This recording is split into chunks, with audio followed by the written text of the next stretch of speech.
അസ്സാം വലൈക്കും വറഹമത്തുള്ളാഹി വർക്കാത്തുഹു.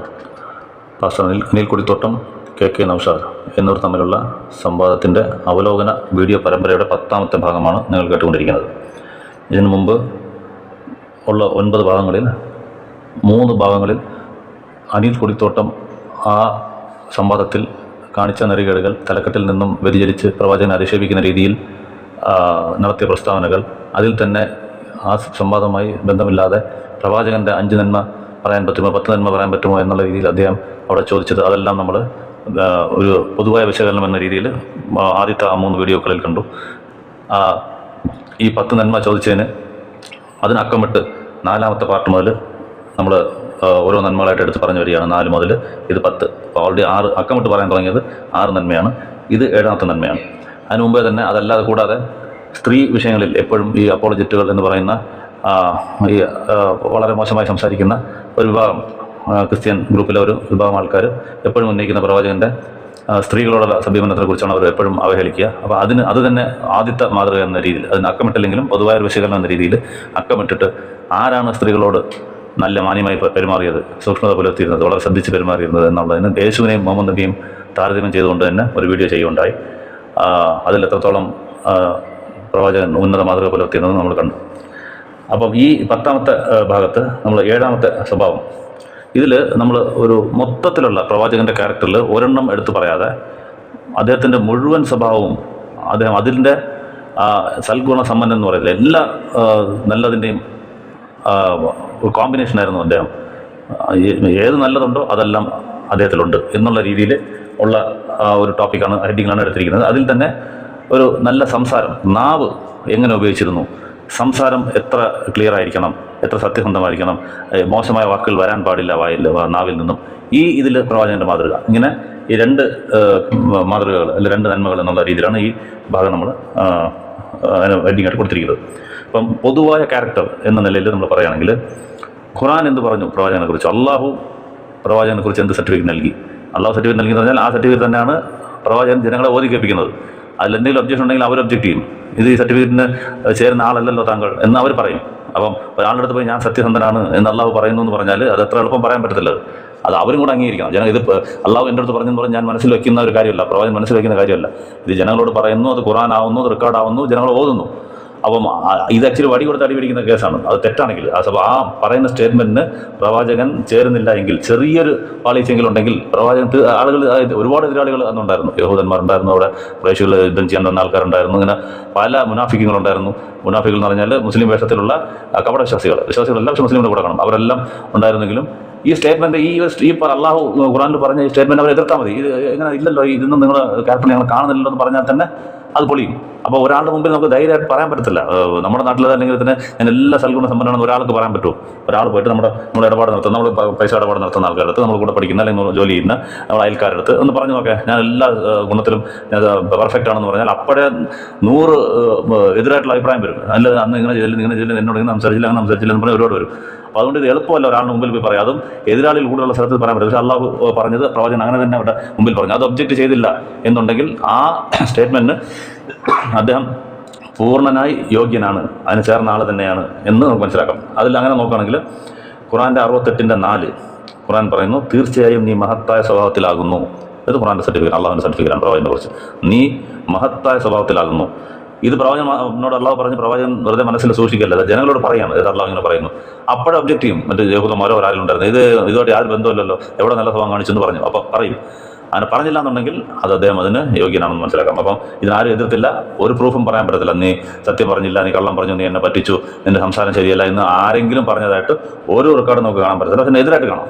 പ്രവാചകനാണ് ഉത്തമനായ മാതൃകയുള്ളത്, അദ്ദേഹമാണ് ഞങ്ങളിൽ ഏറ്റവും ബെസ്റ്റ് ക്യാരക്ടർ ഉള്ളത്, ഒരു കള്ളവും അദ്ദേഹം പറഞ്ഞിട്ടില്ല, അദ്ദേഹം ഒരു അശ്ലീലം പറയുന്ന ആളല്ലായിരുന്നു, അശ്ലീലം പ്രവർത്തിക്കുന്ന ആളല്ലായിരുന്നു എന്ന് പറയുന്ന ഒരുപാട് റെഫറൻസുകൾ നമുക്ക് പിന്നീട് കാണാം. പക്ഷേ എതിരായിട്ടുള്ള ഒരു റെഫറൻസ് പോലും നമുക്ക് കാണാൻ പറ്റത്തില്ല. അപ്പം ഇത് ഇങ്ങനെ ധൈര്യമായിട്ട് പറയണമെങ്കിൽ തന്നെ ഒരു സാധാരണ ആൾക്ക് പറയാൻ പറ്റത്തില്ല. ഇതാണ് മാതൃക. നിങ്ങളൊന്ന് ആരെങ്കിലും ഒന്ന് പറഞ്ഞായിട്ട് കാണിക്കും, ഏതെങ്കിലും രാഷ്ട്രത്തലവനോ അല്ലെങ്കിൽ സാധാ ആളോ, നിങ്ങളിനി വലിയ സത്യസന്ധനല്ല, വലിയ സൽഗുണ സമ്പന്നൻ എന്ന് പറയുന്ന ആരെ കൊണ്ടുവന്നാലും ഒന്ന് പറയാൻ ആൾക്കാർ സ്വന്തം ജനങ്ങളുടെ പോയി, വേറെ സ്ഥല ജനങ്ങളില്ല, അതേ സ്ഥലത്ത് ജീവിക്കുന്ന അതേ സ്ഥലത്ത് പോയി പറയണം, ഞാൻ സൽഗുണ സമ്പന്നനാണ് എന്ന് ദൈവം പറയുന്നു എന്ന് പറഞ്ഞു നോക്കാം. അപ്പോൾ ഇവിടെ പ്രവാചകനെ ആൾക്കാർ എതിർക്കുന്നില്ല എന്നുണ്ടെങ്കിൽ അത് അദ്ദേഹം തീർച്ചയായിട്ടും അതിന് ആ സർട്ടിഫിക്കറ്റിന് യോഗ്യനാണ്. അത് 68-4 നീ മഹത്തായ സ്വഭാവത്തിലാകുന്നു എന്ന് പറയുന്നത്. അതുപോലെ ഖുർആൻ്റെ 33-21 അള്ളാഹു പറയുന്നു, പ്രവാചകനിൽ ഉത്തമ മാതൃകയുണ്ട്. ഉത്തമ ടോട്ടൽ കംപ്ലീറ്റ്. ഇതിനകത്ത് രണ്ടാം നിങ്ങൾ ഒരു നന്മ കാണിയത്, 2 നന്മ കാണിയത്, 3 നന്മ കാണിയത്, 10 നന്മ കാണിയത് നിങ്ങൾ ചോദിക്കേണ്ട ആവശ്യമില്ല. ലോകത്ത് എന്ത് നന്മയുണ്ടോ അതെല്ലാം പ്രവാചകനിലുണ്ട്, എന്ത് തിന്മയുണ്ടോ അതെല്ലാം അതിൽ നിന്നും മാറി നിന്നു എന്നാണ് ഇതിൻ്റെ അർത്ഥം. ഈ ഒരൊറ്റ വാക്കിൽ ലിസ്റ്റിട്ട് പറയണമെന്നില്ല. സത്യസന്ധത, ദയ, എളിമ, ഇങ്ങനെ സെപ്പറേറ്റ് പറയേണ്ട ആവശ്യമില്ല. ഉത്തമ മാതൃക എന്ന് പറഞ്ഞാൽ തീർന്നു. ഖുർആൻ്റെ സ്റ്റൈൽ അതാണ്, ചെറുതായിട്ട് ചെറിയ വാക്കുകളിൽ കൂടുതൽ മീനിങ് പറയുക എന്നുള്ളതാണ് ഖുർആൻ്റെ സ്റ്റൈൽ. അപ്പം പ്രവാചകന് ഉത്തമ മാതൃകയുണ്ടെന്ന് ജനങ്ങളോട് ക്ലിയർ ആയിട്ട് പറയുന്നു. അവർ ആരും ഒബ്ജക്റ്റ് ചെയ്യുന്നില്ല. ഇനി പ്രവാചകൻ ആകുന്നതിന് മുമ്പ് അദ്ദേഹം അവിടെ ജീവിച്ചു, ഖുറൈശികളുടെ കൂടെ 40 വർഷത്തോളം അവിടെ ജീവിച്ചു. അപ്പം 40 വയസ്സിലാണ് വഹി വരുന്നത്, അള്ളാഹുവിൻ്റെ പ്രവാചകനായിട്ട് തിരഞ്ഞെടുക്കുന്നത്. അപ്പോൾ അള്ളാഹു ഇതിനകത്തൊരു സെറ്റ് ഇത് പറയുന്നുണ്ട്, തെളിവ് കൊടുത്തുവിടണമല്ലോ, ഞാൻ പ്രവാചകനാണ് എന്നുള്ളതിന് തെളിവ് കൊടുത്തുവിടും. എല്ലാവരും തെളിവ് ചോദിക്കുന്നു. ഇവരൊക്കെ സാറിന് ചോദിക്കുന്ന തെളിവ് മോളിൽ നിന്ന് ആകാശത്തിനകത്ത് മിന്നൽ പോലെ എന്തെങ്കിലും വന്നെന്ന് പറയുന്നത് ഇതാണ് എൻ്റെ പ്രവാചകൻ, അല്ലെങ്കിൽ മോളിൽ നിന്ന് ദൈവം ഇറങ്ങി വന്നിട്ട് പറയുന്നത് ഇതാണ് പ്രവാചകൻ. അങ്ങനെയാണെങ്കിൽ മനുഷ്യൻ്റെ ബുദ്ധിക്ക് ഒരു വാല്യൂ ഇല്ല, പറഞ്ഞാൽ എല്ലാവരും വിശ്വസിക്കും. നിങ്ങൾ ചിന്തിച്ച് മനസ്സിലാക്കണം ഇത് പ്രവാചകനാണോ അല്ലയോ എന്നുള്ളത്. എല്ലാ കാലത്തും മനുഷ്യന് ബുദ്ധി നൽകിയിട്ടുണ്ട്, അത് വെച്ച് അനലൈസ് ചെയ്തിട്ട് ഇത് ക്ലെയിം ശരിയാണോ ഇല്ലയോ എന്ന് കണ്ടുപിടിക്കും. നേരെ ഒന്ന് പറയുകയാണെങ്കിൽ മനുഷ്യൻ ആവശ്യമില്ല, ഞാൻ പട്ടിയും പൂച്ചയും വിശ്വസിക്കും, യജമാനെ കണ്ടാൽ അറിയാം. അല്ല, അപ്പം നേരെ കണ്ടിട്ട് വിശ്വസിക്കും എന്ന് പറഞ്ഞാൽ ഇന്നും ചോദിക്കുന്ന ആൾക്കാരുണ്ട്, ആരാണ് പറഞ്ഞത്, പ്രവാചകനല്ലേ പറഞ്ഞത്, നിങ്ങൾ അള്ളാഹു എന്ന് പറഞ്ഞു, മലക്കിനെ നിങ്ങൾ കണ്ടോ, മലക്കിനെ കണ്ടാൽ തന്നെ അത് സത്യം എന്ന് പറയാൻ പറ്റുമോ, അങ്ങനെ തോന്നിയതാന്ന് പറയും. ചന്ദ്രൻ 2 വിളത്തിപ്പോൾ ഞങ്ങൾക്ക് നിങ്ങൾ മാജിക് കാണിച്ചതാന്ന് പറഞ്ഞു ആളുകൾ. എന്ത് കാണിച്ചാലും തിരിച്ചവർ ശരിയല്ല, അത് കൺകെട്ടാണെന്ന് പറയും, ഞങ്ങൾക്ക് തോന്നിച്ചതാന്ന് പറയും, നീ ഭയങ്കര മാജിക്കാരനാണെന്ന് പറയും. ഇങ്ങനെ എന്തെങ്കിലും പറയും. ദൈവം ഇറങ്ങി എന്ന് പറഞ്ഞാൽ തന്നെ അവർ അങ്ങനെ പറയത്തുള്ളൂ, ഞങ്ങൾക്ക് തോന്നിയതാ, നീ തോന്നിച്ചതാ, നീ ഭയങ്കര കൺകെട്ടുകാരനാണ്, ഇങ്ങനെയൊക്കെ പറഞ്ഞു ചന്ദ്രൻ വിളന്ന് കാണിച്ചു തന്നെ പറഞ്ഞു. അപ്പോൾ അതല്ല തെളിവ്. ഇത് റെഫ്യൂട്ട് ചെയ്യണം, ചിന്തിച്ചിട്ടുണ്ടോ. അപ്പോൾ അള്ളാഹു കൊടുത്തുന്ന സർട്ടിഫിക്കറ്റ് ആണ്. അത് ഖുർആനിൽ 10-14 കാണാം. നീ പോയി പ്രവാചകൻ്റെ അടുത്ത് പറയാം, നീ പോയി പറയുക അവരുടെ അടുത്ത്, ഞാൻ ഇതിനു മുമ്പ് കുറേ കാലം നിങ്ങളുടെ കൂടെ ജീവിച്ചിരുന്ന ആളാണല്ലോ, എന്നിട്ട് നിങ്ങൾ എന്താ ചിന്തിക്കാത്തത്? ഇതാണ് സർട്ടിഫിക്കറ്റ്. ഞാൻ 40 വയസ്സ് വരെ നിങ്ങളുടെ കൂടെ ജീവിച്ചു. ഞാൻ എന്തെങ്കിലും കള്ളം പറഞ്ഞിട്ടുണ്ടോ? ആരെങ്കിലും ഞാൻ മോശമായിട്ട് സംസാരിച്ചിട്ടുണ്ടോ? ആരെങ്കിലും ഞാൻ പറ്റിച്ചിട്ടുണ്ടോ? എന്തെങ്കിലും നിങ്ങൾക്ക് റിമാർക്ക് വരുന്നത് ഞാൻ എന്തെങ്കിലും ചെയ്തിട്ടുണ്ടോ, കംപ്ലൈൻറ്റ്? അതാണ് എൻ്റെ അർത്ഥം. പോയി പറയാമെന്ന് പറയുന്നത്, ഞാൻ നിങ്ങളുടെ മുമ്പ് കുറേ കാലം ഇവിടെ തന്നെ 40 വയസ്സ് നിങ്ങളുടെ കൂടെ ജീവിച്ച ആളാണ്, അതുവരെ നിങ്ങൾക്ക് എൻ്റെ കുറിച്ചൊരു കംപ്ലൈൻറ്റ് ഇല്ല. ഇത് പറയുമ്പോൾ മാത്രം നിങ്ങൾ എന്താ വിശ്വസിക്കാത്ത? ഒരു ദൈവമേ ഉള്ളൂ, ആ ദൈവത്തെ നിങ്ങൾ ആരാധിക്കാൻ, ഞാൻ അള്ളാഹുവിൻ്റെ പ്രവാചകനാണെന്ന് പറയുമ്പോൾ മാത്രം നിങ്ങൾ എതിർക്കുന്നത് എന്തിനാണ്? നിങ്ങൾക്ക് എതിർക്കാൻ ഒരു ന്യായവും ഇല്ല. ഞാൻ ഇത്ര നാൾ കള്ളം പറഞ്ഞിട്ടില്ല, ഞാൻ നിങ്ങളുടെ കൂടെ സത്യസന്ധന ജീവിച്ചു, നിങ്ങൾ വിശ്വസിക്കുന്ന ഒരാളായിട്ട് ജീവിച്ചു, നിങ്ങൾക്ക് എന്ത് സാധനം ഉണ്ടെങ്കിലും അത് ഏൽപ്പിക്കുന്ന എൻ്റെ അടുത്താണ്, അതിനകത്തൊന്നും ഞാൻ കാണിക്കാതെ ഇപ്പോൾ പെട്ടെന്ന് ഞാൻ കള്ളം പറയേണ്ട ആവശ്യം എന്തോ എന്ന് ഖുർആനിൽ തന്നെ അള്ളാഹു ചോദിക്കുന്നത് അവരുടെ ചോദിക്കുക, ഞാൻ നിങ്ങളുടെ കൂടെ അല്ലേ ജീവിച്ചത്. അപ്പോൾ ഇതാണ് തെളിവ് പ്രവാചകനാണെന്നുള്ളത്. ഇങ്ങനെ പറയാൻ ആർക്കും പറ്റത്തില്ല. നമ്മുടെ നാട്ടിൽ നമുക്ക് പറയാൻ പറ്റത്തില്ല. എന്തെങ്കിലും റിമാർക്ക് കാണും, നമ്മൾ കള്ളം പറഞ്ഞാൽ ദേഷ്യം ഒരാൾ അടിച്ച് കാണും, ചീത്ത വിളിച്ച് കാണും, പൈസ മേടിച്ചിട്ട് കൊടുക്കാതിരിക്കും, എന്തെങ്കിലുമൊക്കെ കാണും. ഇത് ഒരു തിരിച്ചൊന്നും പറയുന്നില്ല. അവർ തിരിച്ചൊന്നും പറഞ്ഞില്ല എന്നുള്ള പല സന്ദർഭങ്ങൾ നമുക്ക് കാണാം. ഇത് ഖുർആൻ്റെ ക്ലെയിമിനെ അവർ ഒരിക്കലും ശരിവെച്ചു പല സന്ദർഭങ്ങളിലും.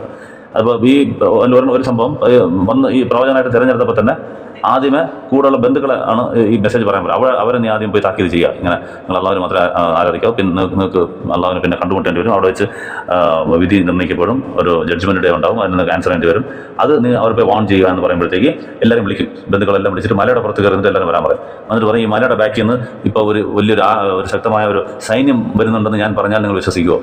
എല്ലാവരും ഒന്നും പറഞ്ഞാൽ ഞങ്ങൾ വിശ്വസിക്കും, കാരണം നീ കള്ളം പറഞ്ഞിട്ടില്ല.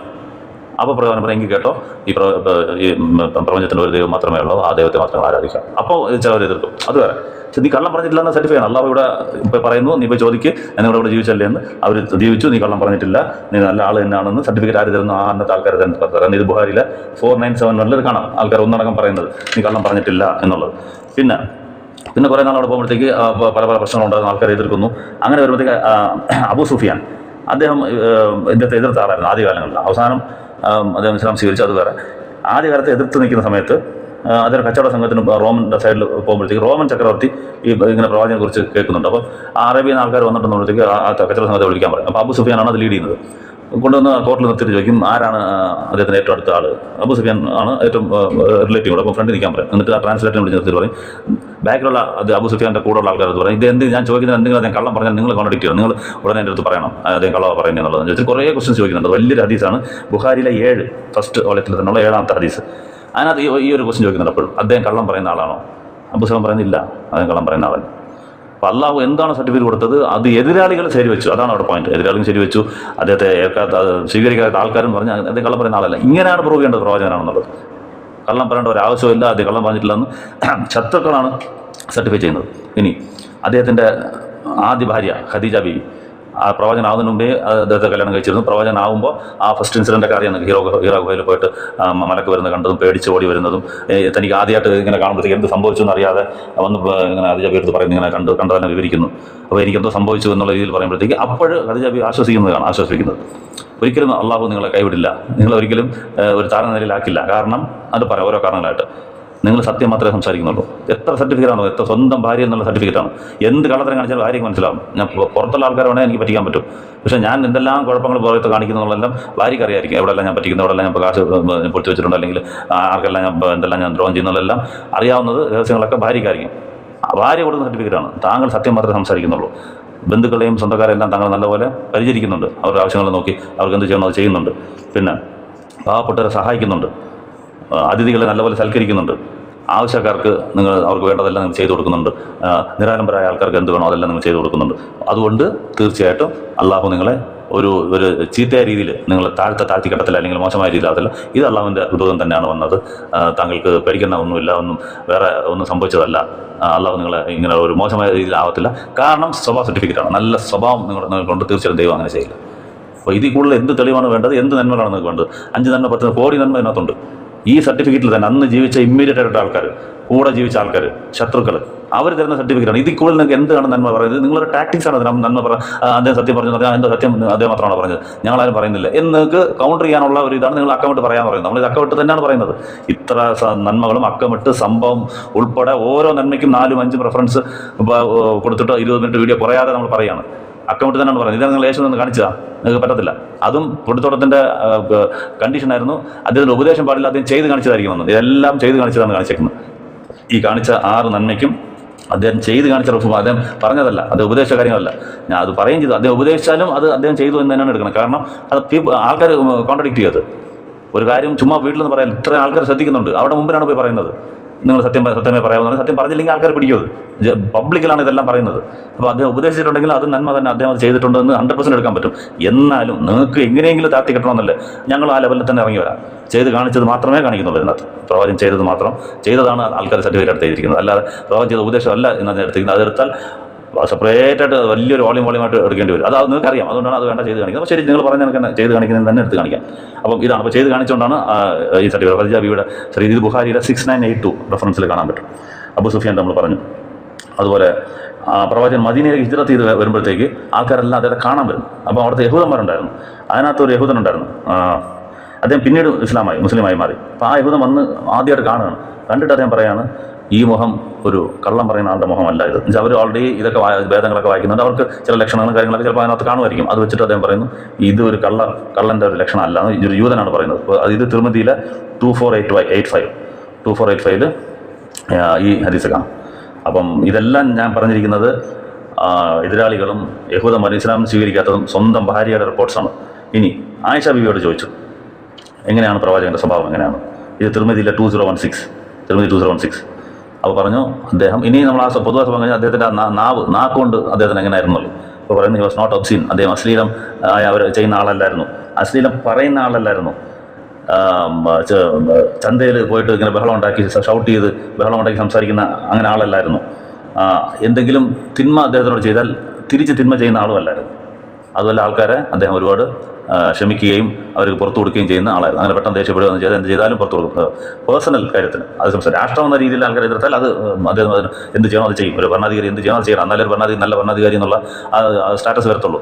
ഭരണത്തിൽ കയറി ഇരുന്നിട്ട് നിങ്ങൾ എതിരാളികളൊന്ന് യുദ്ധം ചെയ്താൽ എനിക്ക് കുഴപ്പമില്ല, നിങ്ങൾ എൻ്റെ ജനങ്ങളെല്ലാം പിടിച്ചുകൊണ്ട് പോയാലും കുഴപ്പമില്ല, അങ്ങനെ ഇരുന്നാൽ നല്ലൊരു ഭരണാധികാരിയല്ല. അപ്പം രാഷ്ട്രത്തിന് ഡേഞ്ചർ വരുന്ന സമയത്ത് അത് യുദ്ധം ചെയ്തിട്ടുണ്ട്, അതെല്ലാം ഓക്കെ. സ്വന്തം പേഴ്സണലായിട്ട് അദ്ദേഹത്തിന് ചെയ്ത് കഴിഞ്ഞാൽ അദ്ദേഹം തിരിച്ച് ഒരു ഈവിലായിട്ട് ചെയ്തില്ല. എന്ത് തിന്മ ചെയ്താലും തിരിച്ച് തിന്മ ചെയ്യുന്ന ആളല്ലായിരുന്നു. അപ്പോൾ ഇതെല്ലാം അദ്ദേഹത്തിന് നല്ല ഗുണങ്ങളാണ്. നാവ് വളരെ സൂക്ഷിച്ചു എന്നുള്ളത്, അതാണ് അദ്ദേഹം അശ്ലീലം സംസാരിച്ചിട്ടില്ല എന്നുള്ളത്. പിന്നെ അതുപോലെ തന്നെ അദ്ദേഹം എല്ലാ ഇതിൻ്റെയും നന്മയുടെയും കോമ്പിനേഷൻ എല്ലാ നന്മയുടെയും ഒരു കൂട്ട് സ്വഭാവമായിട്ടാണ് അദ്ദേഹത്തെ അള്ളാഹു വായിച്ചിരിക്കുന്നത് എന്നുള്ളത് ഇബ്നു മസൂദ് പറയുന്നത് ഇബ്നു മാജാൽ 1892 കാണാം. Ibn Majah 1892 combination of all good manners, എല്ലാ സൽസ്വഭാവത്തിൻ്റെയും ഒരു കൂട്ടായ്മയാണ് അദ്ദേഹം പ്രവാചകൻ. ഇങ്ങനെയൊക്കെ ആരെ സർട്ടിഫിക്കറ്റ് തരുമെന്ന് പറഞ്ഞു കാണിച്ചാൽ സൽസ്വഭാവം എന്ന് ചോദിച്ചുകൊണ്ടിരിക്കുന്നത് ഗുണങ്ങൾ പറയും. ഇത് കൂടുതൽ എന്ത് പറയാനാണ്? എല്ലാ നന്മകളുടെയും ഒരു കൂമ്പാരമായിരുന്നു അദ്ദേഹം, ഒരു കലവറയായിരുന്നു അദ്ദേഹം എന്ന് പറയുന്നത് ഇബ്നു മാജാൽ 1892 കാണാം. ഇനി ആയിഷ ബീവിയുടെ കണ്ടു, ഈ പ്രവാചകനാവുന്നതിന് മുമ്പുള്ള ഭാര്യ ഖദീജ ബീവിയുടെ സർട്ടിഫിക്കറ്റ് കണ്ടു.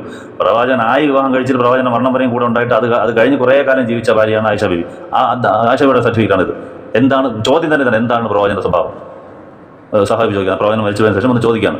ക്ലിയർ ആയിട്ട് പറയുന്നത് അദ്ദേഹം അശ്ലീലം പ്രവർത്തിക്കുന്ന ആളല്ല, അശ്ലീലം പറയുന്ന ആളല്ല, ബഹളം ഉണ്ടാക്കി സംസാരിക്കുന്ന ആളല്ല, സ്ട്രീറ്റിലൊക്കെ അല്ലെങ്കിൽ മാർക്കറ്റ് പ്ലേസിലൊക്കെ ബഹളം ഉണ്ടാക്കി സംസാരിക്കുന്ന ആളല്ല, ആരെങ്കിലും ഒരു തിന്മ ചെയ്താൽ ഉടനെ അത് തിരിച്ച് തിന്മ കൊണ്ട് പ്രതികരിക്കുന്ന ആളല്ല, അവർ പുറത്തു കൊടുക്കുന്ന ആളായിരുന്നു. ഇതാണ് മൊത്തം സ്വഭാവം. ഇനി ഇതിനകത്ത് എണ്ണമെങ്കിൽ എണ്ണിക്കും എത്ര നന്മയുണ്ടെന്നുള്ളത്, 5ഉം 10 നോക്കണ്ട. അപ്പോൾ ഇതാണ് അദ്ദേഹത്തിൻ്റെ സ്വന്തം കൂടെ ഉണ്ടായിരുന്ന വഹിയുടെ കാലഘട്ടത്തിന് മുഴുവനായിട്ട് കൂടെ ഉണ്ടായിരുന്ന ആയിഷ ബീവിയുടെ സർട്ടിഫിക്കറ്റ്. ഇനി അനസ് എന്ന് പറഞ്ഞ സഹാബി ഉണ്ടായിരുന്നു. ആ അനസ് സഹാബി എന്ന് പറഞ്ഞാൽ മദീനയിൽ വന്ന ഉടനെ 10 വർഷം നബി ജീവിച്ചു. ആ കാലം അത്രയും പ്രവാചകൻ സഹായിയായിട്ടുണ്ടായിരുന്ന ആളായിരുന്നു അനസ്. 10 വയസ്സാണ് പ്രവാചകൻ മദീനയിൽ വരുമ്പോൾ. 10 വയസ്സുള്ള കുട്ടി ആയപ്പോൾ തന്നെ പ്രവാചകൻ എടുത്തുകൊണ്ട് വിട്ടു, എന്തെങ്കിലും സഹായത്തിന് താങ്കൾ ഇദ്ദേഹത്തെ വെച്ചു കൊടുക്കണം. കൂടെ നിന്ന് കണ്ട ആളാണ് അദ്ദേഹം. അനസ് പറയാണ്, ഞങ്ങളുടെ കൂട്ടത്തിൽ വെച്ച് ഏറ്റവും നല്ല ക്യാരക്ടറുള്ള ആൾ പ്രവാചകനാണ്. ഇത് നിങ്ങൾ ബുഖാരിയിൽ 6203 കാണാം. എല്ലാ ഫുൾ ടോട്ടൽ ക്യാരക്ടറിൽ ഏറ്റവും ബെസ്റ്റ് ആൾ ഞങ്ങളുടെ കൂട്ടത്തിൽ ആരാന്ന് വെച്ചാൽ പ്രവാചകനായിരിക്കും. ഇത് ബുഖാരിയിൽ 6203 കാണാം. അതുപോലെ അതിനകത്ത് തന്നെ പറയുമ്പോൾ കാണാം, അത് കുട്ടികളോട് വരെ ഇതൊക്കെ സെപ്പറേറ്റ് ആയിട്ട് പറയേണ്ടതാണ്. ഞാൻ ഈ ഹദീസിൽ ഉള്ളതുകൊണ്ട് ഞാൻ പറയാം. ഈ അനസ് ഒരു ചെറിയ അനിയനുണ്ട്, ഒരു കുഞ്ഞനിയൻ ഉമേർ എന്ന് പറഞ്ഞിട്ട്.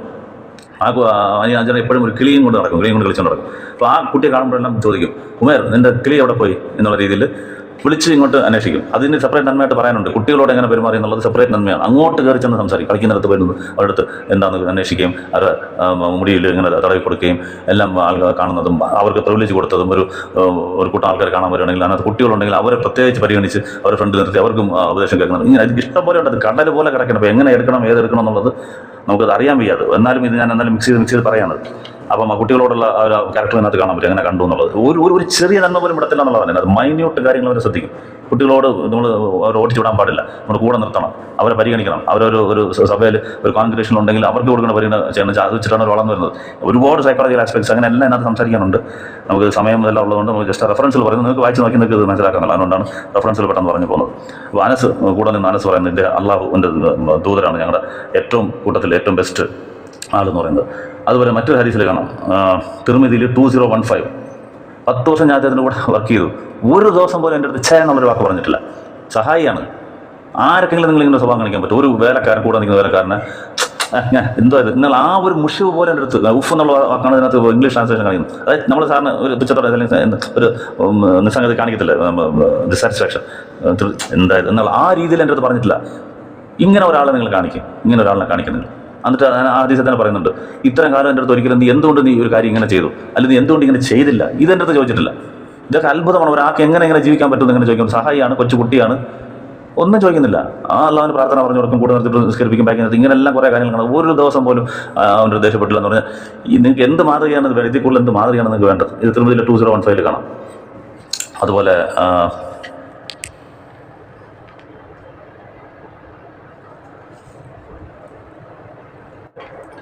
തന്നെ മറ്റൊരു റെഫറൻസ് ബുഖാരിയിലെ 6131 കാണാം. നമ്മളിത് പറഞ്ഞു വരുന്ന നാവ് സൽസ്വഭാവം എന്നുള്ള ടോട്ടൽ സ്വഭാവത്തിലും ഈ നാവ് എങ്ങനെ സൂക്ഷിക്കണം, സംസാരം എങ്ങനെ ആയിരിക്കണം എന്നുള്ളതിനെക്കുറിച്ചുള്ള ചില സംഭവങ്ങളാണ്. അപ്പം ഈ ബുഖാരി 6131 കാണാം, ആയിഷ ബീവി പറയുന്ന ഒരാൾ താങ്കളെ കാണാൻ വന്നിരിക്കുന്നു. അപ്പോൾ ആരാന്ന് നിങ്ങൾ ഇന്നാരാന്ന് പറയും. അപ്പോൾ പറയും, അയ്യോ വളരെ മോശമായിട്ട് സംസാരിക്കുന്ന ആളാണല്ലോ, നാവെടുത്ത വൃത്തിയോടെ എന്ന് പറയത്തുള്ളൂ, അങ്ങനെ ഒരു മോശമായ ആളാണല്ലോ എന്ന് പറയും. ശരി വരാൻ പറയാമെന്ന് പറഞ്ഞിട്ട് അദ്ദേഹത്തെ വിളിപ്പിക്കും. അപ്പം അകത്ത് ആൾ വന്നു കഴിഞ്ഞോണ്ടേ വളരെ സൗമ്യമായിട്ട് സംസാരിക്കും അദ്ദേഹത്തിൻ്റെ അടുത്ത്, വളരെ മാന്യമായിട്ടും വളരെ രീതിയിൽ ജനലായിട്ടും നല്ല രീതിയിൽ സംസാരിച്ച് അദ്ദേഹം എഴുന്നേറ്റ് പോകും. അപ്പോൾ ആയിഷ ബീവി ചോദിക്കും, താങ്കളല്ലേ പറഞ്ഞത് ഇയാളത്ത് വളരെ മോശമായ ആളെന്നുള്ളത്, പക്ഷേ താങ്കൾ അദ്ദേഹത്തിനോട് നല്ല രീതിയിലാണ് സംസാരിച്ചത്. അവർ ഓക്കെ, അത് അങ്ങനത്തെ ഒരു ആളാണ്, എന്നാലും നമ്മൾ നല്ല രീതിയിൽ സംസാരിക്കുക. എന്നിട്ട് പറയും, ആളുകളിൽ വെച്ച് ഏറ്റവും മോശപ്പെട്ട ആൾക്കാർ ആരാണെന്ന് വെച്ചാൽ നാവിനെ ഭയന്ന് ആൾക്കാർ ഒളിഞ്ഞു മാറുക, അങ്ങനെയുള്ള ആൾക്കാരുന്നു. ഈ ദിവസം വന്നു കഴിഞ്ഞാൽ എൻ്റെ നാവിന് മുമ്പ് നമുക്ക് നിൽക്കാൻ പറ്റത്തില്ല, എപ്പോൾ പറഞ്ഞാൽ വൃത്തികേട് അല്ലെങ്കിൽ അങ്ങനെയുള്ള മോശമായ കാര്യങ്ങൾ മാത്രം പറയുമെന്നും പറഞ്ഞ് ആൾക്കാർ അവൻ്റെ നാവിന്ന് രക്ഷപ്പെടാൻ വേണ്ടിയിട്ട് ആരാണ് ഓടി വിളിക്കുന്നത്, അങ്ങനെയുള്ള ആൾക്കാരാണ്. ഓടി വിളിക്കുന്നവരല്ല, ഈ ഇങ്ങനെ മോശമായ നാവുള്ള അവനാണ് സൃഷ്ടി മനുഷ്യരിൽ ഏറ്റവും മോശമായ ആൾ. അത് നിങ്ങൾ ഈ ബുഖാരി 6131 കാണാം. അതുപോലെ തന്നെ എന്താണ് അവസാന നാളിൽ, അതായത് ജഡ്ജ്മെൻറ്റ് ഡേയിൽ, പുനരുദ്ധാന നാളിൽ ഒരു മുസ്ലിമിൻ്റെ ത്രാസ് പറഞ്ഞാൽ അവിടെ നന്മ തിന്മയുള്ള ത്രാസ്, അതാണ് ഉദ്ദേശിക്കുന്നത്. അതിനകത്ത് ഏറ്റവും വെയിറ്റുള്ള സാധനം ഏതാണെന്ന് വെച്ചാൽ അവൻ്റെ ക്യാരക്ടർ ആയിരിക്കും. തിരുമതിയിൽ 2002. അപ്പോൾ ഈ ക്യാരക്ടറിന് എത്രത്തോളം പ്രാധാന്യം ഇസ്ലാം നൽകുന്നു നോക്കണം. ഇതിനെതിരായിട്ട് പ്രവചനം പ്രവർത്തിക്കുന്നു പറഞ്ഞാൽ ആര് വിശ്വസിക്കുന്നത്? അത് ഒരുപാട് കാര്യങ്ങൾ ക്യാരക്ടറിനെ കുറിച്ചും സംസാരത്തിനെ കുറിച്ചും എല്ലാം പറഞ്ഞുകൊണ്ടിരിക്കുകയാണ് ആൾക്കാർ കേൾക്കണം. അപ്പോൾ അതിനെതിരായിട്ട് അദ്ദേഹം പ്രവർത്തിച്ചാൽ അത് ഒരിക്കലും പ്രവർത്തിക്കാൻ പറ്റത്തില്ല. അവർ എതിർക്കും. അത് ഒരു നന്മ പ്രവർത്തിക്കുന്ന ആൾ അല്ലെങ്കിൽ ഒരു 100% നടക്കുന്ന ആൾക്കേ ഇത് പോയി പറയാൻ പറ്റത്തുള്ള ആൾക്കാരത് എപ്പോഴും ഇത് ക്യാരക്ടറിനെ കുറിച്ച് സംസാരിക്കും. നല്ലൊരു നാവ് സൂക്ഷിക്കുക, അല്ലെങ്കിൽ അള്ളാഹു നിങ്ങൾ ഇഷ്ടപ്പെടത്തില്ല, നിങ്ങളുടെ ക്യാരക്ടറാണ് നാളെ മഹ്ശറയിൽ അല്ലെങ്കിൽ പുനരുദ്ധ നാളിൽ നിങ്ങളുടെ ഏറ്റവും കൂടുതൽ വലിയ വെയിറ്റായ സ്കെയിലിൽ വരിക. ഇതൊക്കെ ചുമ്മാ പറഞ്ഞു കഴിഞ്ഞാൽ താങ്കളെങ്ങനെ നടക്കുന്നില്ലെന്ന് തിരിച്ച് ചോദിക്കും. 100% നടക്കുന്ന ആൾക്കേ ഇതിങ്ങനെ പറയാൻ പറ്റത്തുള്ളൂ. അപ്പോൾ അങ്ങനെ പറയുന്നു, ഇതാണ് ഏറ്റവും ക്യാരക്ടറാണ്, മുസ്ലിമിൻ്റെ ഒരു ക്യാരക്ടറാണ് അവിടെ ഏറ്റവും കൂടുതൽ വെയിറ്റിൽ വരിക, നന്മയിൽ ഏറ്റവും വലിയ വെയിറ്റിൽ. അത് പറയുന്നത് അള്ളാഹു ഇങ്ങനെയുള്ള ചില ആൾക്കാരടുത്ത് കോപിക്കും. അവരാരെന്ന് വെച്ചാൽ നാണമില്ലാതെ അശ്ലീലം പറഞ്ഞു നടക്കുന്ന ആൾക്കാർ. ആ നാളിൽ അള്ളാഹു അവരോട് ഭയങ്കരമായിട്ട് കോപിക്കുന്ന ദിവസമാണ് അതെന്ന് പറഞ്ഞ് തിരുമതിയിൽ 2002 കാണാം. അതുപോലെ തന്നെ വേറൊരു രീതിയിൽ അപ്പം ഈ ചില സ്ത്രീകൾ ഒന്ന് സമയത്ത് ചോദിക്കും, മെൻസസ് കഴിഞ്ഞുള്ള ശുദ്ധിയെക്കുറിച്ചുള്ള ക്വസ്റ്റ്യൻസ് ചോദിക്കും. അപ്പം അവരടുത്ത് ഉടച്ച് പറയാൻ പറ്റത്തില്ല, സ്ത്രീകളാണല്ലോ ഒന്ന് ചോദിക്കുന്നത്. അപ്പം മെൻസസിൻ്റെ കാര്യം എന്ന് പറയുമ്പോഴത്തേക്ക് അത് ക്ലിയർ ആയിട്ട് എക്സ്പ്ലെയിൻ ചെയ്ത് കൊടുക്കാൻ പറ്റത്തില്ല. അത് നല്ലൊരു ആളാണെങ്കിൽ അത് വരത്തില്ല. പ്രവചനത്തെ ആളായിരുന്നു. അപ്പം അങ്ങനെ ചോദിക്കുമ്പോൾ പറയും, തുണിയെടുത്ത് നിങ്ങൾ ക്ലീൻ ചെയ്ത് കളയുക എന്ന് മാത്രം പറയും. അപ്പം ആ ഒരു സ്ത്രീ വന്ന് ചോദിച്ച സ്ത്രീ പിന്നെ അവർക്ക് മനസ്സിലാവുന്നില്ല എന്താ പറയുന്നത്. പിന്നെയും 2-3 വട്ടം ചോദിക്കാം. അപ്പോൾ ഇത്രേ പറയുന്നുള്ളൂ, പിന്നെ ഉടച്ച് പറയുന്നില്ല. അപ്പോൾ ആ തുണിയെടുത്ത് നിങ്ങൾ ക്ലീൻ ചെയ്യാൻ മാത്രമേ പറയുന്നത്. 3ാമതും ചോദിക്കുമ്പോഴത്തേക്ക് മുഖം അങ്ങ് മാറ്റും. ആ സ്ത്രീയുടെ പുറത്തുനിന്ന് കണ്ണിന് മുഖം താഴെ മാറ്റും. ഇത് കണ്ടുകൊണ്ട് ആയിഷ ആ സ്ത്രീയെ വലിച്ചുകൊണ്ട് പോയി പറയും, ഇതാണ് പ്രവാചകൻ ഉദ്ദേശിച്ചതെന്ന്. അപ്പോൾ ഒരു നാണം ഉള്ള ആൾ സ്ത്രീകളോട് കാണുമ്പോൾ ആ നാണിക്കുന്നു, അന്യ സ്ത്രീകളോട് ഇങ്ങനെയുള്ള ഉടച്ച് പോലും ചോദിക്കുന്നതിന് പറയാം. ഇപ്പോൾ ഡോക്ടറിൻ്റെ അടുത്ത് പോകുമ്പോഴത്തേക്ക് ഡോക്ടർ ഇത് ക്ലിയർ ആയിട്ട് പറയാം, ഇന്നത്തെ കാലത്ത് പറയും. പക്ഷേ പ്രവചനം അതുപോലും പറഞ്ഞിട്ടില്ല. അങ്ങനെ അവൾ ചോദിക്കുമ്പോഴത്തേക്ക് അത് മൂടി മറിച്ച് അത് രീതിയിലുള്ള പറഞ്ഞുള്ള സ്ത്രീകളാണ് പിടിച്ചു പോയി പറയുന്നത്, ഇതാണ് പ്രവചനം ഉദ്ദേശിച്ചെന്നുള്ളത് അദ്ദേഹത്തിൻ്റെ പത്നി ആയിഷ അഫ്സയോട് എക്സ്പ്ലെയിൻ ചെയ്യുന്ന കാണാം. അപ്പോൾ നാണിച്ച മുഖം മാറ്റത് പറയാൻ പറ്റുന്നില്ല എന്നുള്ള രീതിയിൽ. ഇത് നിങ്ങൾക്ക് ബുഹാരിയിൽ 315 കാണാം, നസയിൽ 427 കാണാം. അപ്പോൾ എത്രത്തോളം തൻ്റെ നാവിനെ വളരെ നിയന്ത്രിച്ച് സൂക്ഷിച്ച് ഇത്ര ആൾക്കാർ ഇങ്ങനെ സർട്ടിഫിക്കറ്റ് പറയണമെങ്കിൽ അത്ര പെർഫെക്റ്റായിട്ട് ജീവിച്ച ഒരാൾക്കേ ഇത് പറ്റത്തുള്ളൂ. ഇനി ഈ നാവിനെ കുറിച്ച് പറഞ്ഞത് എന്താണെന്ന് വെച്ചാൽ, ഇനി മറ്റൊരു ഹദീസ് തിരുമതിയിലെ 2004 തിരുമതി.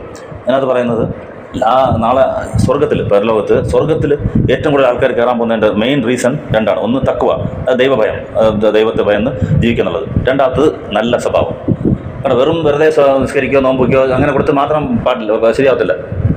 ക്യാരക്ടർ ശരിയായിരിക്കണം. ക്യാരക്ടറും കൂടെ ശരിയായാലേ സ്വർഗത്തിൽ പോകാൻ പറ്റത്തുള്ളൂ എന്നുള്ളത് തഖ്വ, ദൈവവിശ്വാസത്തിനോടൊപ്പം നിർത്തി പറഞ്ഞിരിക്കുന്നതാണ് ഗുഡ് ക്യാരക്ടർ, നല്ല ക്യാരക്ടർ. അതുപോലെ തന്നെ നരകത്തിൽ ആര് പോകുന്നു വെച്ചാൽ ഒരുത്തൻ്റെ നാവും അവൻ്റെ ഗുഹഭാവം കാരണം. നാവ് എന്ന് പറഞ്ഞാൽ ഇങ്ങനെ മോശമായ സംസാരങ്ങൾ, അശ്ലീലങ്ങൾ പറഞ്ഞ് ആൾക്കാരെ കള്ളം പറഞ്ഞ് പറ്റിച്ച് വൃത്തിയോട് പറഞ്ഞ് നടക്കുന്ന ആളും, അതുപോലെ ഈ വഴിവിട്ട ജീവിതം, കല്യാണം മറ്റല്ലാത്ത വ്യഭിചാരം ചെയ്യുക, അങ്ങനെയുള്ള ഈ 2 ആൾക്കാരാണ് നരകത്തിൽ പോകാറുള്ളത്. അപ്പോൾ ഇങ്ങനെ പറഞ്ഞ സ്ഥിതിക്ക് പ്രവാചകനെ കുറിച്ചുള്ള നിങ്ങൾ ചെയ്യുന്ന ഈ സ്ത്രീ വിഷയമായിട്ട് ചെയ്യുന്ന ആരോപണങ്ങളൊക്കെ എങ്ങനെ നിലനിൽക്കും? ഓപ്പണായിട്ട് പറയാണ്, ഒരാൾ നേരെ ചൊവ്വേ അവൻ്റെ ഭാര്യ അല്ലാതെ വേറെ ആൾക്കാരുമായിട്ട് ഇങ്ങനെയുള്ള മോശമായ പ്രവൃത്തികൾ ചെയ്താൽ നരകത്തിൽ പോകുമെന്ന് പറഞ്ഞാൽ ആൾക്കാർ ഉടനെ ചോദിക്കത്തില്ല, താങ്കൾ എന്തോ ഇവിടെ ചെയ്യുന്നതെന്ന് ചോദിച്ചപ്പോൾ നിങ്ങളുടെ ആരോപണമല്ല ഈ ഒരൊറ്റ ഹദീസിൽ ദൗഡ് പൊടി ആവുകയാണ്. അത് തിരുമതി 2004 കാണാം. ഇനി എപ്പോഴും ഇതും കൂടെ പറഞ്ഞ് നിർത്താം. ഈ ക്രിസ്തംഗികൾ അല്ലെങ്കിൽ അപ്പോളജിറ്റുകൾ എന്ന് പറഞ്ഞാൽ തലയ്ക്കകത്ത് ഒരു വെളിവില്ലാതെ ഇസ്ലാമിനെ അവഹേളിക്കുന്ന ആൾക്കാർ പറയുന്ന ഒരു ഹദീസാണ്. ഒരു ഹദീസുണ്ട്, ബുഹാരി 6474. ഇവർ പറയുന്ന വർഷം എന്താ, ആരാണോ ഈ ക്രിസ്തംഗികൾ പറയുന്ന വർഷം, ആരാണോ എനിക്ക് അവിടെ നാവും ഗുഹ്യഭാവം തരുന്നോ അവന് ഞാൻ സ്വർഗം വാഗ്ദാനം തരാം. ഇവർ വായിക്കുന്ന ഈ ഹദീസിനെ വായിക്കുന്ന രീതിയിൽ, വളച്ചൊടിക്കുന്ന രീതിയിൽ, എന്താ കറക്റ്റ് ഹദീസ് എന്താണെന്ന് പിന്നെ പറയാം. ഇവരുടെ വിമർശനത്തിൻ്റെ ഒരു സാമ്പിൾ എങ്ങനെയാണ് ഇവർ വിമർശിക്കുന്നത്. ഞങ്ങൾ വിമർശിച്ചു ഇസ്ലാമിനെ എയറിലേക്ക് കയറ്റി എന്ന് പറയുന്ന ആൾക്കാർ വിമർശിക്കാൻ എടുക്കുന്നതിൻ്റെ ഒരു രീതി, ഒരേ സാമ്പിൾ. ഇവർ ഇടയ്ക്കിടയ്ക്ക് നമ്മൾ സാമ്പിൾ അതിനകത്ത് പറഞ്ഞിട്ടുണ്ട്. ഒന്നുപോലും നിൽക്കത്തില്ല ഇവരുടെ വിമർശനം, ഒന്നുപോലും ഇസ്ലാമിനെതിരെ നിൽക്കത്തില്ല. ഇവർ ഇത്ര വർഷം ക്ലബ്ബസിൽ കിടന്ന് ഇത്രയും സർക്കസ് കാണിച്ചിട്ടും ഒരു ഫലമില്ലെന്ന് അവരുടെ റൂമിൽ തന്നെ അവർ പറയാൻ തുടങ്ങിയിട്ടുണ്ട്. ഇപ്പോഴല്ല അന്ന് പോലെ പറയാൻ തുടങ്ങിയിട്ടുണ്ട്. അതിൻ്റെ കാരണം നിങ്ങൾ സത്യസന്ധരല്ല, വിമർശനത്തിൽ സത്യസന്ധരല്ല, ഇങ്ങനെ സത്യസന്ധരല്ല, വിമർശനത്തിൽ സത്യസന്ധരല്ല, മൂടി മറിച്ച് പറയുക, വിട്ടിട്ട് വായിക്കുക, എങ്ങനെയെങ്കിലും അവഹേളിക്കണമെന്ന് ഇതിന് ആൾക്കാരെല്ലാം തെറ്റിദ്ധാരണ ജനിപ്പിക്കണം എന്നുള്ള ഒറ്റ ഉദ്ദേശം നോക്കുള്ളൂ. അതിനൊരു ഉദാഹരണമാണിത്. ഇതിനകത്ത് അങ്ങനെയല്ല പറഞ്ഞത്, ആരാണ് നിങ്ങളുടെ നാവും ഗുഹ്യഭാവം എനിക്ക് തരുന്നല്ല പറയുന്നത്. ഇംഗ്ലീഷ് പറയുന്നത് whoever can guarantee tongue and private parts I will guarantee paradise. അതായത് നിങ്ങളുടെ നാവും നിങ്ങളുടെ ഗുഹ്യഭാവത്തിനെ കുറിച്ചുള്ള ഗ്യാരണ്ടി, അതായത് നല്ല രീതിയിൽ മാത്രമേ ഞാൻ അത് ഉപയോഗിക്കുള്ളൂ, എൻ്റെ നാവ് ഞാൻ നല്ല രീതിയിൽ ഉപയോഗിക്കൂ, എൻ്റെ ഗുഹ്യഭാവം നല്ല രീതിയിൽ ഉപയോഗിക്കും എന്ന് പറഞ്ഞാൽ ഞാൻ വിചാരം ചെയ്തില്ല എന്നർത്ഥം. അങ്ങനെയുള്ളവർക്ക് ഞാൻ നിങ്ങൾക്ക് സ്വർഗം വാഗ്ദാനം ചെയ്യാമെന്ന് പറഞ്ഞത് ഇത് അത് തന്നെയാണ് ഉദ്ദേശം എന്നുള്ളത് ഞാൻ മുമ്പേ പറഞ്ഞ ഹദീസിനകത്തും വരും. അവൻ്റെ നാവും ഗുഹ്യഭാവം കാരണമാണ് അവർ കൂടുതലായിട്ട് നരകത്തിൽ പോവുക എന്ന് പറഞ്ഞാൽ തെറ്റായ രീതിയിൽ ചെയ്യരുത്, നല്ല ക്യാരക്ടർ ആയിരിക്കണം. അപ്പോൾ ഇത്ര ക്ലിയർ ആയിട്ട് പറയുന്ന ഹദീസിനെ വളച്ചൊടിച്ച് നിങ്ങളുടെ നാവ് എനിക്ക് തരാം. ഇതൊക്കെ ആര് വിശ്വസിക്കാൻ വിചാരിക്കുന്നത്? തലയ്ക്കത് വെളിവുള്ള ആരെങ്കിലും ഈ ആരോപണം വിശ്വസിക്കുക? ക്രിസ്ത്യങ്ങളോട് ചോദിക്കുകയാണ്. നിങ്ങൾ വെറുതെ നിങ്ങളുടെ സമയം കളഞ്ഞ്, നിങ്ങളുടെ ആഹാരത്തും കളഞ്ഞ്, പരലോകം കളഞ്ഞ്, നരകത്തിന് വേണ്ടിയിട്ടുള്ള വിറകുള്ളിലാവാനുള്ള തയ്യാറെടുപ്പിലാണ്. ഇതെല്ലാം വിട്ടിട്ട് മനസ്സ് ഒന്ന് ക്ലിയർ ആക്കിയിട്ട് വെളിച്ചം കുറച്ച് കടക്കാനുള്ള ഒരു സംവിധാനം നിങ്ങൾ ഉണ്ടാക്കണം. ഇതിൽ നിന്ന് വിട്ടുപോയിട്ട് നേരെ ചൊവ്വേ ഖുർആൻ വായിച്ച് മനസ്സിലാക്കാനും ഈ കള്ളത്തരത്തിൽ നിന്ന് നിങ്ങളെ പിന്തിരിയാനും അള്ളാഹു തൗഫീഖ് തരട്ടെ. എല്ലാവരെയും പ്രവാചകൻ്റെ ഈ ഉത്തമ മാതൃക അനുസരിച്ച് ജീവിച്ച് നാളെ പരലോകത്ത് വിജയം കൈവരിക്കാൻ അള്ളാഹു നമുക്ക് ഏവർക്കും തൗഫീഖ് നൽകട്ടെ എന്ന് പറഞ്ഞുകൊണ്ട് നിർത്തുന്നു. ഇതും നീണ്ടുപോയി. ഇൻഷാ അല്ലാഹ് ഇനി മറ്റു അടുത്തടുത്ത വീഡിയോകളിൽ ഓരോരോ നന്മകളായിട്ട് എടുത്തിട്ട്